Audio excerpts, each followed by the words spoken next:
এইবিধ বস্তুৱে ঘৰত সুখ শান্তি আৰু সমৃদ্ধি বৃদ্ধি কৰে। এইটো কাম কৰিলে ধন সম্পত্তি আগমনৰ সকলো বাধা নাইকিয়া হয়। পৰিয়ালত অশান্তি, দৈনিক বিবাদ, কাজিয়া সকলো সমস্যাৰ সমাধান এইবিধ বস্তু।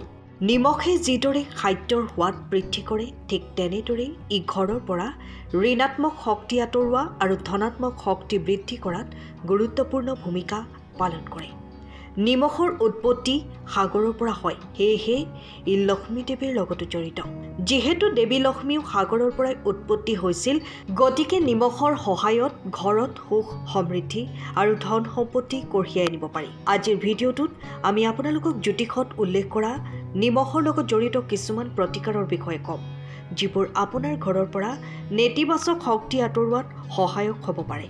জ্যোতিষ শাস্ত্ৰৰ মতে নিমখে ঘৰত থকা সকলো নেতিবাচক আৰু ক'লা শক্তি শোষণ কৰি ইয়াৰ প্ৰভাৱ কমায়। ইয়াৰ লগতে ৰাহু আৰু কেতুৰ বেয়া প্ৰভাৱ নিমখ ব্যৱহাৰ কৰিও নাইকিয়া কৰিব পাৰি। নিমখ ব্যৱহাৰ কৰিলে ঘৰৰ অসুবিধা, দুখ আৰু চিন্তা দূৰ কৰিব পাৰি আৰু ঘৰত সুখ শান্তি আৰু সমৃদ্ধি বৃদ্ধি কৰিব পাৰি। আহক নিমখৰ লগত জড়িত কিছুমান গুৰুত্বপূৰ্ণ প্ৰতিকাৰৰ কথা কওঁ। কিন্তু তাৰ আগতে যদি আপুনি এতিয়াও চেনেলটো ছাবস্ক্ৰাইব কৰা নাই, তেন্তে ছাবস্ক্ৰাইব কৰক, যাতে এনেধৰণৰ আধ্যাত্মিকভাৱে তথ্য সমৃদ্ধ ভিডিঅ' চাই থাকিব পাৰে। প্ৰথম সমাধান হ'ল ৰঙা কাপোৰ এখনত নিমখ বান্ধি ঘৰৰ মূল প্ৰৱেশদ্বাৰত ওলোমাই থ'ব। এই কাম কৰিলে ঋণাত্মক শক্তি ঘৰত প্ৰৱেশ নকৰে। নিমখে বাহিৰৰ পৰা অহা সকলো ঋণাত্মক শক্তি শোষণ কৰি ঘৰখনক সুৰক্ষা দিয়ে।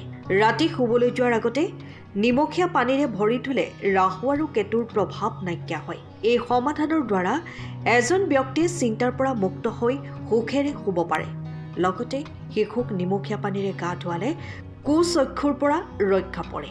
যদি আপোনাৰ ঘৰত কোনো কাৰণত দৈনিক বিবাদ আৰু কাজিয়া হয় আৰু পৰিয়ালৰ লোকসকল সদায় মানসিক চাপত থাকে, তেন্তে পানীত নিমখ দি ঘৰটো মুচিব লাগিব। এনে কৰিলে ঘৰৰ ঋণাত্মক শক্তি নাইকিয়া হ'ব আৰু ঘৰত শান্তি বিৰাজ হ'ব।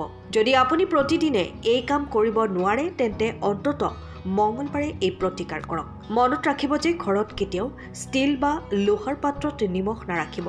সদায় কাঁচৰ পাত্ৰত নিমখ ৰাখিব লাগে। কাঁচ আৰু নিমখ ৰাহু গ্ৰহৰ সৈতে সম্পৰ্কিত, সেয়েহে ইয়াক কাঁচৰ পাত্ৰত ৰখাটো শুভ বুলি গণ্য কৰা হয়। কাঁচৰ পাত্ৰ এটা পানীৰে ভৰাই তাত কিছু নিমখ দি উত্তৰ পূব দিশত ৰাখি ধন সম্পত্তিৰ আগমনৰ সকলো বাধা নাইকিয়া হয়। যদি আপোনাৰ টকা ক'ৰবাত আবদ্ধ হৈ থাকে, তেন্তে সেইটো আদায় হ'ব। সুস্বাস্থ্যৰ বাবে আঁঠুৱাৰ ওচৰত এটা বাটিত কিছু নিমখ ৰাখক আৰু মূৰটো পূব দিশলৈ লৈ শুব লাগে। ইয়াৰ ফলত আপোনাৰ স্বাস্থ্যৰ উন্নতি হ'বলৈ আৰম্ভ কৰিব। এইবোৰ আছিল নিমখৰ লগত জড়িত কিছুমান উপযোগী প্ৰতিকাৰ। ভিডিঅ'টো ভাল লাগিলে লাইক কৰিব, লগতে কমেণ্টত জয় মা লক্ষ্মী লিখিব আৰু চেনেলটো ছাবস্ক্ৰাইব কৰিবলৈ নাপাহৰিব। ধন্যবাদ।